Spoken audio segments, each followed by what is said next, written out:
สบายดีสวัสดีพ่อแม่พี่น้องเนาะมือนี่เนาะพี่น้องนุ่นกับสิพาพี่น้องเนาะออกเดินทางไปนาของเฮาอีกแล้วเนาะมือวานนี่ก็คือเฮาก็ไปนาแต่ว่าไปเบิ่งสภาพนาก็คือคันนาเกลือนแล้วก็มีหอยหลายเนาะมีหอยอยู่นาหอยปลากว้างนะกินข้าวโอ้ยบางไห้ก็ยังมีข้าวนะบางไห้นี่โอ้ยเกือบว่าล่อนเนาะพี่น้องเป็นตาอีดูนาหันขนาดเลยมือนี่ก็เลยกลับเมื่อบ้านเนาะมาบอกพ่อบอกแม่ว่าโอ้ยบ่เป็นเต้แนวนี้เนาะบางเทื่ออาจจะได้กินข้าวตีปีนี้หรือว่าบ่ได้กินข้าวคือเป็นแบบนี้เนาะหอยหลายโพดแล้วก็อีกอย่างก็น้ำก็มันเฮาปรับมันบ่คงที่คือว่าเอาหั่นแหละไปมันเข้ามาแล้วมันไปเลยหั่นน่ะแล้วมันเฮ็ดให้นาของเฮามีหญ้าเนาะหญ้านี่หลายแท้หลายว่าบางไห้นี่ก็คันว่าน้ำเต็มดีมันก็บ่มีแต่ว่าบางไห้นี่ก็คือรีดแล้วเนาะนุ่นก็บอกพ่อบอกแม่แต่ว่าพอถ้านุ่นแต่เช้าว่าสิไปนุ่นก็ยังซักเครื่องซักของแล้วล้าวยางไปก่อนเนาะแต่ว่านุ่นน่ะขี่รถแบบทุลักทุเลมาฮอดนี่ก็คือจักสิไปรอดบ่รอดพี่น้องเพราะว่าตอนกลางคืนนี่ก็คือฝนตกหมดคืนเนาะแล้วมื้อวานนี่ตั้งแต่หัวแรงนุ่นกลับเมื่อบ้านก็คือฝนตกหนักจนฮอดมื้อนี้ตอนเช้าเนาะก็มีอยู่แดดแต่ว่าเบิ่งสภาพฟ้าก็คือมืดอึมครึมเนาะมื้อนี้น่ะเฮาเอายาฆ่าหอยแล้วก็ปุ๋ยเนาะปุ๋ยวานให้เข้างามหั่นน่ะเพราะเป็นแต่ละปีเฮาบ่ได้ใส่แต่ว่าปีนี้นุ่นไปเบิ่งสภาพแล้วข้าวนาของเฮามันคือว่าเป็นแนวนั้นเนาะเฮาก็เลยตั้งใจว่าสิเอาปุ๋ยลองไปวานเบิ่งปีนี้สิเป็นแนวใดพี่น้องตอนนี้คือเดินทางมาฮอดจุดนี้ก็คือเป็นจุดที่แบบว่าค่อนข้างยากลำบากแล้วก็เอารถมาจังซี่เนาะแล้วก็มันมีปุ๋ยเด้อันนี้ปุ๋ยนุ่นใส่อยู่ข้างในเลยเนาะแล้วก็เขาเอายาฆ่าหอยใส่ถุงเด้มัดก็คือ คือเจ้ายังขี่รถใหญ่มาได้อยู่รถเขามีโล่เนาะรถเจ้าของผู้อยากค้า เขาเจ้ายังไปมาอยู่แต่ว่าเฮานี่ไปมันยากเนาะรถจักรรถก็เป็นรถจักรจะน้องซ้ายใส่ตีนกงรถทีบอะนะ ทางหลังนี้มันตีนรถจักรอยู่ทางหน้ามันตีนรถทีบนั่นว่าผิดกับเราตลอดเนาะเราเปลี่ยนตีนรถเป็นตีนรถน้อยๆนะพี่น้องเดี๋ยวบรรยากาศในการเดินทางสิเป็นเท่าใดเนาะทุลักทุเลส่ำใดเนาะสิฮอดนาก็คือมาเบิ่งน้ำกันเพราะว่าเมื่อวานนี่ก็นุ่นบ่ได้เอารถไปเนาะเพราะว่านุ่นฮู้แล้วทางมันสิเป็นจังซี่เนาะฮอดตอนสวยแล้วฝนตกทุกมื้อเนาะแล้ววันนี้ก็ย่างเอาเนาะแต่ว่ามื้อนี้ก็จำเป็นพี่น้องมันมีปุ๋ยเด้แล้วก็มีเครื่องมาอยู่มายาเนาะหลายแนวแล้วมันลำบากในการเอาไปเนาะเขาสิเป้ไปกับบ่แม่นปุ๋ยน่าจะประมาณจักรัวประมาณ15มีอยู่บ่เนาะอันนี้นุ่นเอาเป่าเกาซ่อนเพราะว่ายานมันตกตามทางเนาะเพราะปุ๋ยมันเล็กน้อยนิดนึงเดี๋ยวนุ่นสิพาพี่น้องเดินทางโตเนาะพี่น้องรถก็บ่ค่อยดีปานใดพี่น้องเอ้ยรถน้องซ้ายน่ะอีหยังก็บ่ดีรถสีแดงท่านเอาคืนให้น้องซ้ายผู้นึงแล้วเนาะเราอยู่ต่างหากแล้วก็เป็นรถของเราเวลาเราไปเฮ็ดเวียกเฮาก็ยังได้ขี่ได้ใช้อยู่เวลาเรากลับบ้านก็คือเราบ่ได้ใส่เลยจ้าทางก็จะเป็นเปียกๆมืดๆเนาะพี่น้องได้เดินทางแบบระมัดระวังเบิ่งเบรกรถ ผู้ใดว่าสำนีสำนานทางก็บ่ได้เด้นั่นนี่นะ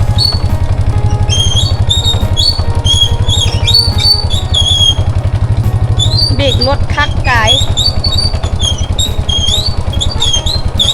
นั่นว่ามาก็ถึงแล้วบัวนั้นลำบากใครใส่กระปุกใส่อย่างมาเนาะ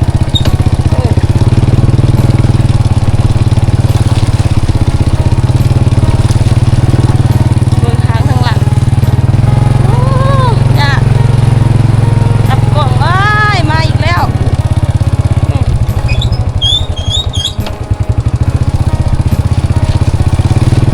ใครจะว่าเขา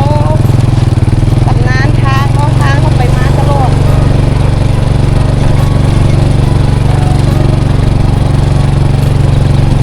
ฝนตกหนักเนาะตอนหัวแรงเมื่อวานจนฮอดมื้อนี้ตอนเช้าเนาะ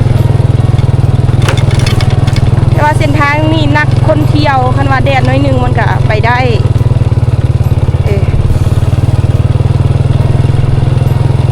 โอ้ย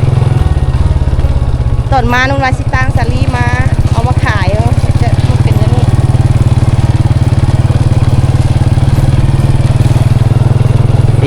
สาลีมาขายมันมาบึงสภาพนี่สิล่มก่อนเนาะพระเจ้าอยู่นานี่สบายโอ้คุณแต่จะเองเนี่ยเที่ยวไปเที่ยวมาลำบาก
ทั้งมืนทั้งมีน้ำ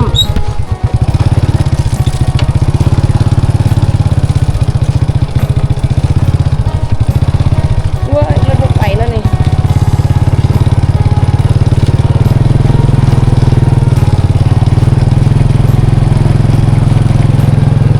ทางแต่ละจุดแต่ละบวนโอ้ยมันง่ายเด้อสิฮอดนาเฮานี่พี่น้องมันแม่นแต่น้ำแม่นแต่ตบเนี่ย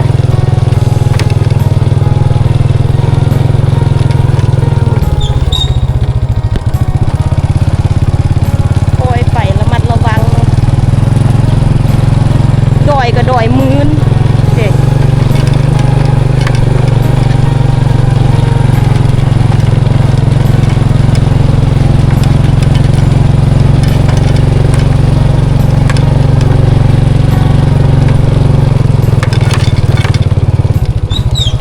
โดนกายทาง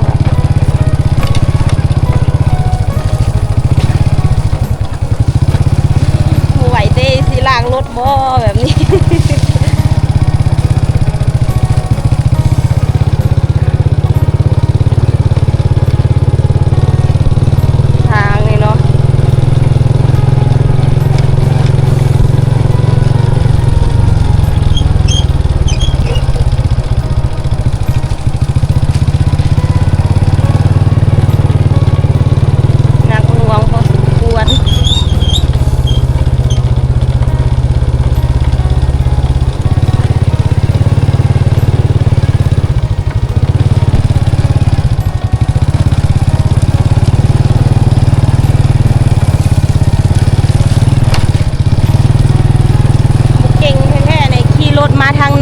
บ่ได้เนาะพี่น้อง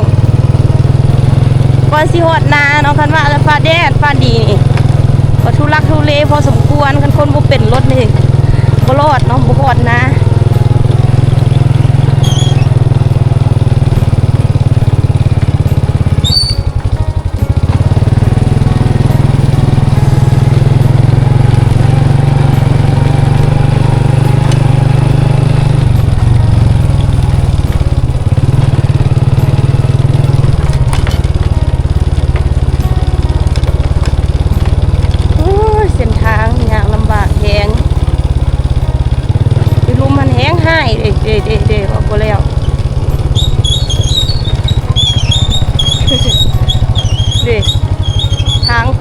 นาสิเฮ็ดนาใหม่ๆบ่ทางแบบนี้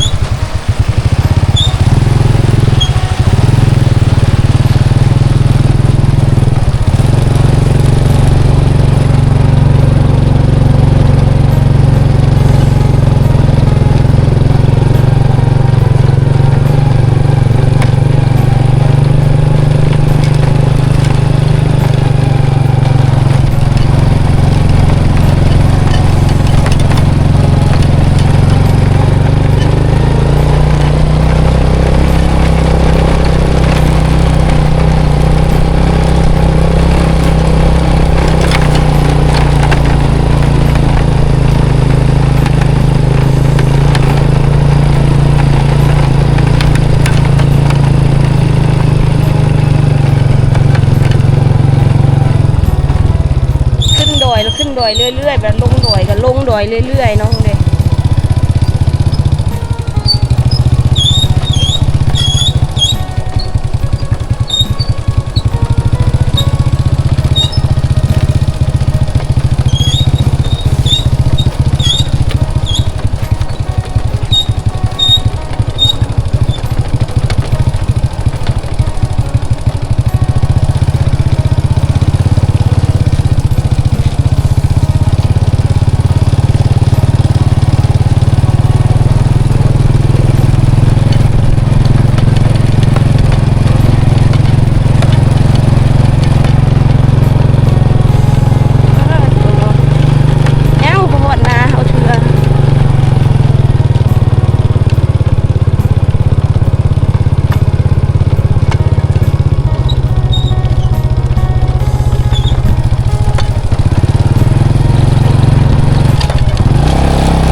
มาหอดอันฟังสายปลานี่แล้วเนาะกำลังจะข้ามน้ำพี่น้องเลยด้วยรถคู่ใจเหมือนเดิมรถที่แบบว่าโบเฮงปี อันนี้ก็เบื้องล่างก็ตกเอ้ยสิภาพรถเดี๋ยวเอาเครื่องเข้าไปในนาเนาะพี่น้องข้ามน้ำมานั้นตอนนี้เรามาหอดเทียงนาแล้วพอก็มาหอดก่อนเนาะแล้วเอาเกลือไปให้งัวเหมือนเดิมเนาะแล้วเขาก็มาหอมพร้อมกับบรรยากาศที่คึมๆมืดๆเนาะบรรยากาศดีเหมือนเดิมดีปุ๋ยที่เราจะใส่โอ้ย1 ละ 15ประมาณ 9.5 กิโลเด็กเขาเขียนเต็มนี่แต่บ่ได้เขียนซื้อภาษาลาวหรือว่าภาษาไทยเนาะเป็นภาษาอังกฤษเลยปุ๋ยเล็งนี่ยาฆ่าหอยเป็นโอ้ยอันนี้มีภาษาไทยเด้อพอซื้อมาใส่เที่ยวแล้วเราไม่ค่อยมีหอยนะอุ้ยมีหูบเลยสารกำจัดหอยเนาะใช้กำจัดหอยเชอรี่ในนาข้าวเขาเจ้าให้ใส่ผ้าปากใส่ถุงมือดีดักลูก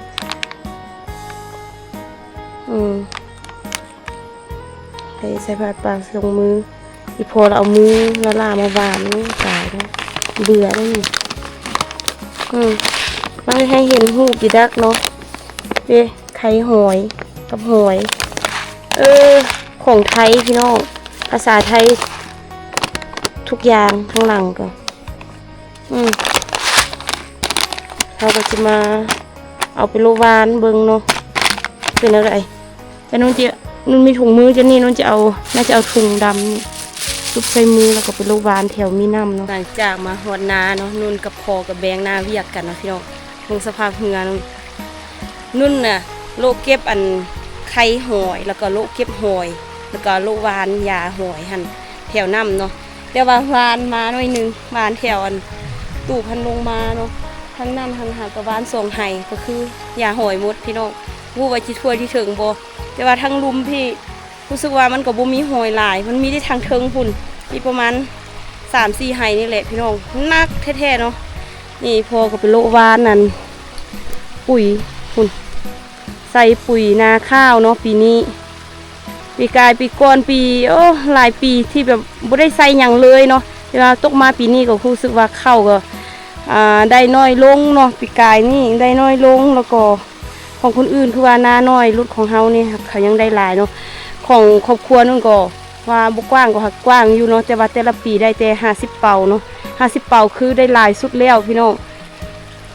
เว้ามาเลยฝนเบื้องนึงอีกแล้วเบื้องนี้ยังบ่ฝนแต่แน่นอนมาฮอดเนาะ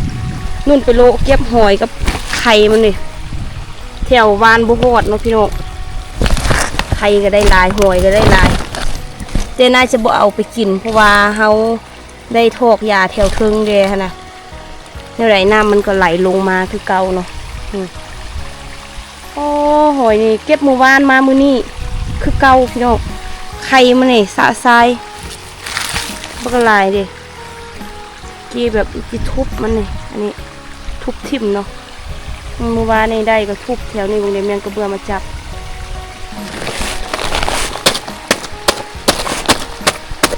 ทับหอยแตก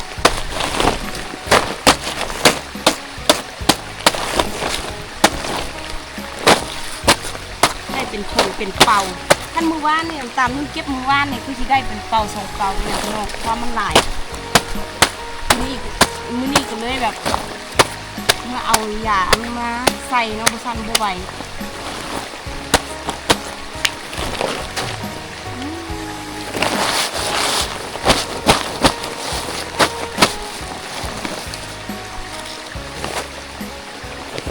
บางเมื่อเลยเตี้ยทุกทิ่ม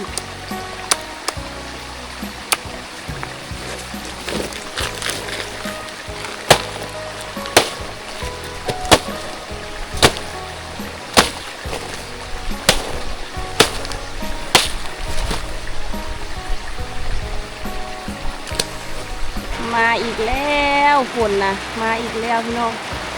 มันยังแลนมาหอดตูบทันอีพอทำฝนอยู่ลุง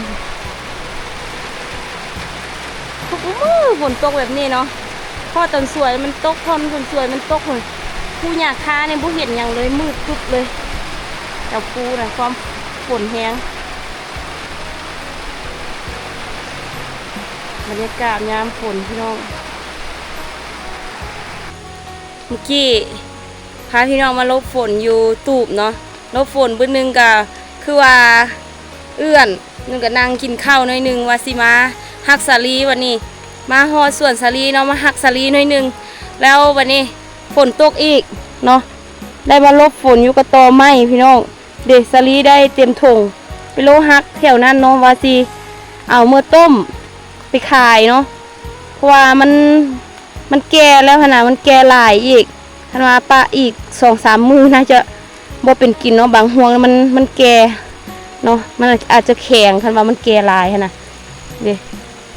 บันไดก็โอ้เนาะเป็นตะเก็บฝนก็ตกบ่เอื้อนเนาะนี่นู่นมาหลบฝนอยู่บนไม้ใหญ่พี่น้องเนาะลำบากเฮ็ดหยังก็ลำบากเนาะฝนตกเห็นอะไรเอารถกลับแบบนี้นะยามมาขนาดฟ้าแดดยังเป็นขนาดนั้นเนาะทางยังซ้ำนั่นอันนี้มาหอดบึ้ดหนึ่งมีแต่เก็บหอยแล้วก็นู่นไปโลวานยาหอยน้อยพอโลวานปุ๋ยหากันแล้วคิดว่ายิพากันมานั่งพักน้อยนึงแล้วก็จึงสีมาถางยางงัวสุดท้ายฝนตกพี่น้องนุ่นก็เลยยางขึ้นมาเก็บสาลีเนาะเห็นว่าเอื้อนน้อยนึงแล้วว่าขึ้นมาแห้งตกซ้ำอีกตกแห้งอีกเนาะมาลีอยู่นี่จะเขียนอะไรกลับอันนี้เนาะยังยากสมควรโลขึ้นด้อยถึงสุดพุ่นลงมาเนาะลงมาเปสาลีลงมาแล้วก็พอดีมาเจออัน2 พ่อลูกเนาะเขาเจ้าไปโลซอกอันมากเขาควายนะอยู่ป่าพุ่นมาดังไฟฝิ่งไฟอยู่ตูบเฮาหันหรือลงมาแล้วก็เขากลับเนาะอันนี้คือสิมาสอกแนวกิน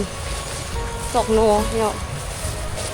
มานานก็มาสอกแนวอยู่แนวกินทุกสิ่งแหละ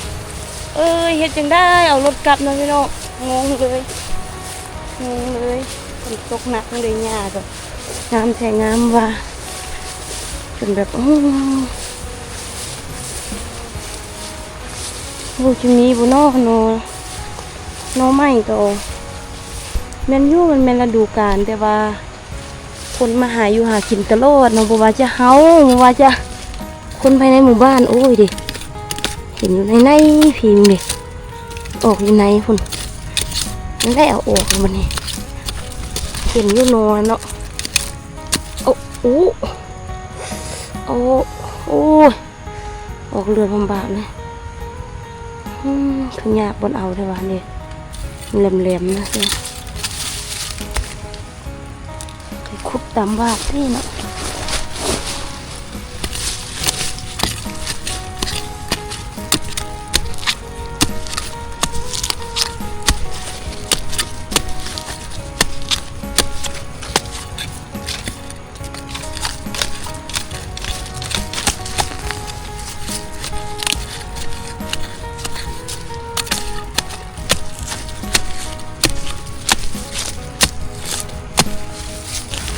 นี่พี่น้องฟุตบอลเมื่อกี้ได้แล้ว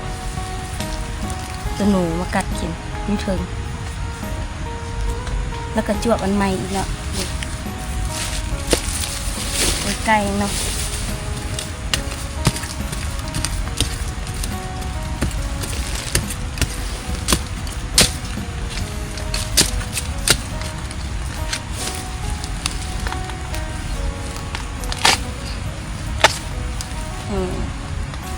แล้ว2 ดวง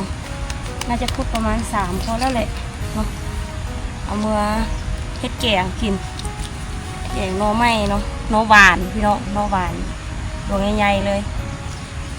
เดี๋ยวเขายางมาเขาก็มาจวบอีกเนาะนี่บนสบายก็มีเนาะบุกซอกจะขุดบนยังยากก่อน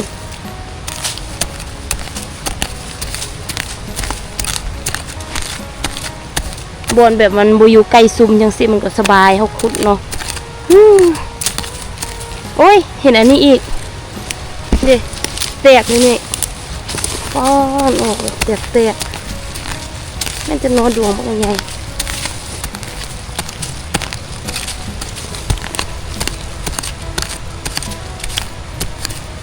สอบนี่เรากินเอากับน้องบัดจิกับมันเช่นอะไรกับอ่อน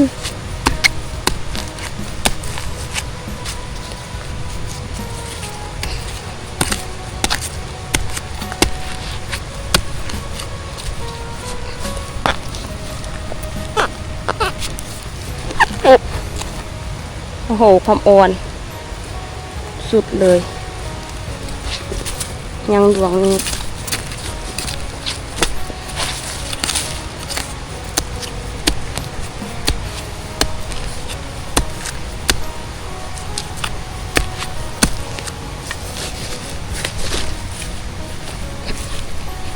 โอ้ยมันใหญ่เนาะโนหวานดวงใหญ่โอ้ยบ่ได้เลยนี่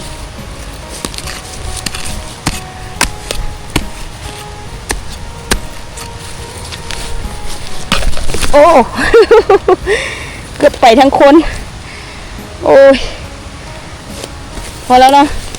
โอ้ยนี่เห็นอันนี้อีกจะพอแล้วแหละปกปลาไว้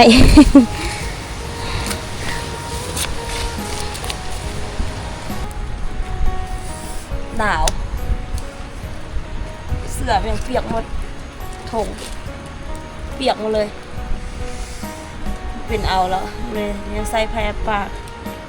พอจนเช้าเขี่ยมมาใส่อันยาฆ่าปูสันยาฆ่าหอยหนาวแท้หนาวว่ะพี่น้องเอ้ยอีพอในแปลงคันนาฝนตกเราแปลงไปแปลงมาเรากลับบ้านพี่น้องตอนนี้จะโมง6ถูกพอ3:30แล้วฝนยังบ่เอื้อนเฮ็ดอะไรจะเอากลับรถหนาวก็หนาวทงมันยังเปียกหมด ซาลี่อีกถุงหนึงเนาะพอกับปลาแล้วบู๊จะสิกลับย้อนรถนี่แหละคันว่าบ่มีรถก็คือย่างกลับเลยฝนตกก็ย่างกลับเลยเนาะอันนี้แหละเป็นสาเหตุหลักๆที่แบบว่ามานาในช่วงนี้หลายคนอาจจะว่าเอารถมาสะดวกสบายเด้มันเป็นแบบนี้บู๊ว่าจะเอากลับจังไดขนาดตอนเช้าเฮามายังย่างลำบากแฮงพี่น้องบัดเอาปะอยู่พี่ก็ย่านโจรนั่นแหละเนาะเขาเจ้าอาจจะบ่มาลักรถเป็นคันดอกอาจจะมาม่างว่าหยังให้เฮาคันเฮาปะทิ้งไว้แล้วก็ย่างกลับมาน่ะโอ้ยคิดอย่างบ่ออกหนาวก็หนาวอีกมิดจิลีคนคือสิกลับอันเพื่อนหมดแล้วหรือว่ามันเขาบ่มาให้มาสวดเนี่ยช่วงนี้เมื่อกี้ยังไข่เนาะยังเห็นคนเที่ยวอยู่เดี๋ยวนี้ก็มิดแล้วก็มืดๆเขาแต่ว่าก็หา3 โมงบ่ายเลยเพราะว่าฝนตกเด้คิดสภาพจะเอาอันรถกลับยังยากแล้วอันซาลี่มาถุงหนึง โอ้ยน้ำกับใหญ่พี่น้องเนาะเกิดมาเป็นคนก็คือยากลำบากเด้เนาะนี่กะมุ้ยยังหลายพี่น้องพาพี่น้องมาเฮ็ดเวียกปกติของเฮาเนาะก็มานะมีหยังก็มาเฮ็ดเวียกพี่ส่วนที่เฮาบ่มาก็คือน้องชายมาเบิ่งให้แล้วช่วงนี้ก็คือน้องชายหั่น